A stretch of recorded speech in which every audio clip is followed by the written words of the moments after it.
way. Ashama cirra ilmaan Oromoodha nageenya badhaadha bakka jiraattan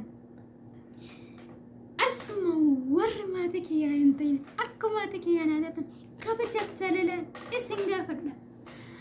asuma warri maatii kiyyaa taatanii moggalatuma isiniin jedha sheer laayik gochuu hin dagatina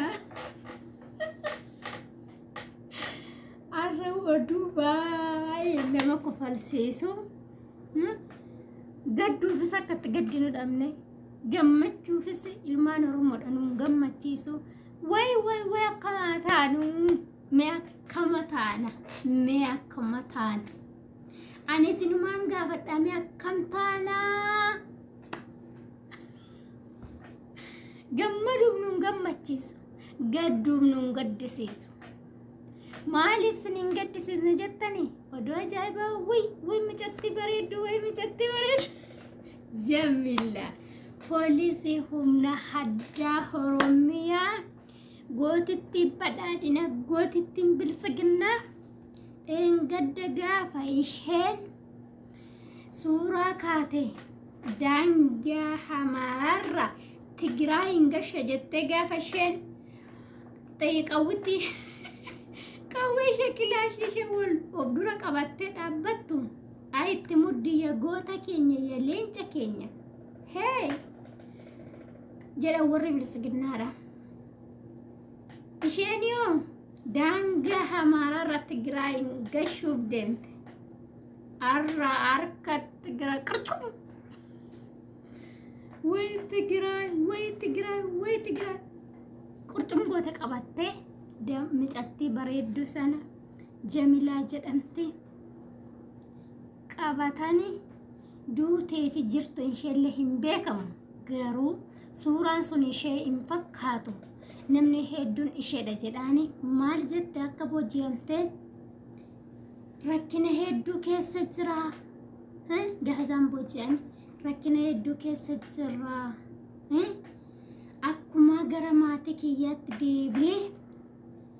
maatii koo wajjin akka ta'e ta'a takkuma maatii koo arga jettee boossee waxaawwatu kan jirtu suni Jamilaa miti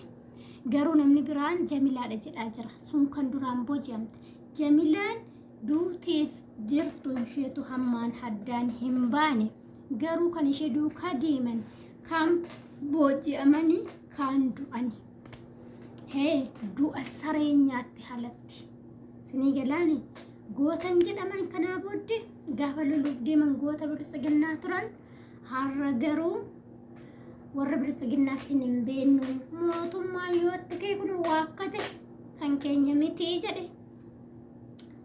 dhimmi mootummaadha dhaggeeffadha yoo simmootan goota ko jedhee sin jaja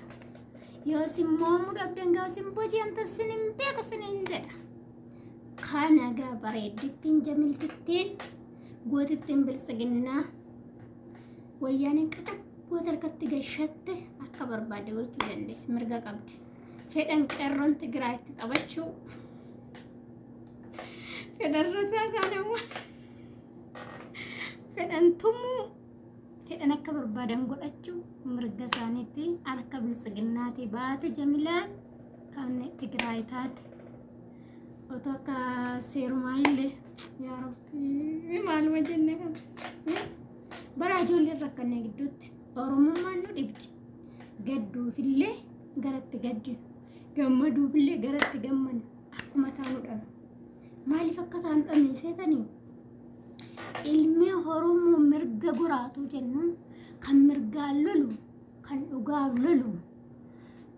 kan haqaaf jiraatu Oromoon yeewun qaba goota waboo qaba otuu karaa mirgaa goraattiin jennu jarri diddee karaa bitaa gorte haadhattu kamal gonam seenaan qaban du'aniin awwaalamne mootummaatti namne mee akkam taanaaf baay'ee nama dhiba dhaamsi hani qabu yoo sinii danda'an kan sinittiin naaguu qabdini poolisoota kan mootummaa kana jala ka dalagani ka afaa Oromoo beekani mootummaan kun mootummaan taanee mootummaa garboonfataa